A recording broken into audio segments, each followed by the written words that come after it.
Do you ever feel angry? Have you ever felt angry?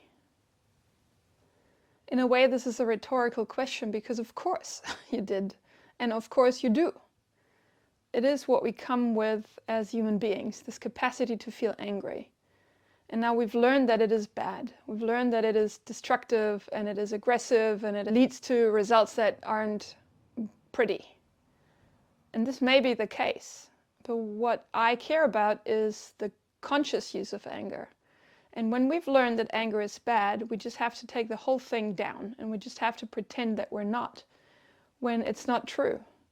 So if you want to live an authentic life, you need to acknowledge your anger. And you can do that in a conscious way, that you learn to actually use this energy and information that your anger has for your life. If I'm not utilizing my anger consciously, it will eat me up internally. So if you're trying not to be angry, what you do is you're suppressing your anger until it's too big for you to handle, and then you explode.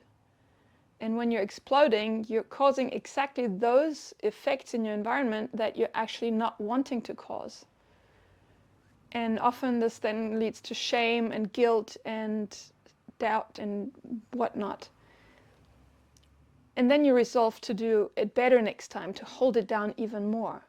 And that is a vicious cycle, because your anger will burst out again, and it can burst out towards others, but it can also burst out towards yourself, which is not so easy to detect maybe sometimes, where it may show up as disease, as a burnout, or like self-doubt, this negative self-talk. And the thing that you want to be doing is exactly the opposite of what you have probably been doing, which is to lower your numbness to anger. You want to learn to feel your anger when it is still at low intensity, so that you can actually use the information to make the changes, to do what the anger has for you.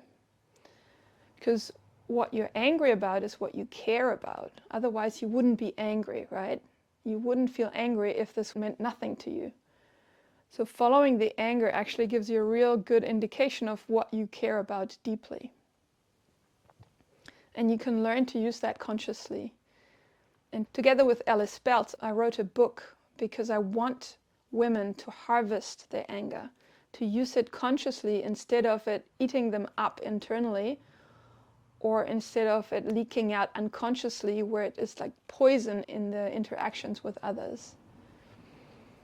Her Conscious Anger Workbook for Women is available on radicallyalivewomen.com/her-conscious-anger. And I'm also holding workshops in person and online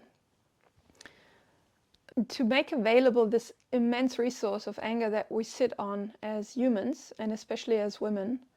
Because let's face it, it's a gender-specific conditioning that women aren't supposed to be angry, which is a very convenient thing to have. Women that aren't angry and that are nice all the time, we see where that leads. You have seen where that leads. You know where it leads in your life, and you know where it leads in your friends' lives. Good news is, this is the time to change the paradigms. You were born in this time where shit comes floating to the top for us to look at, and then we can transform it and compost it into fertile soil. And that's what conscious anger does for you.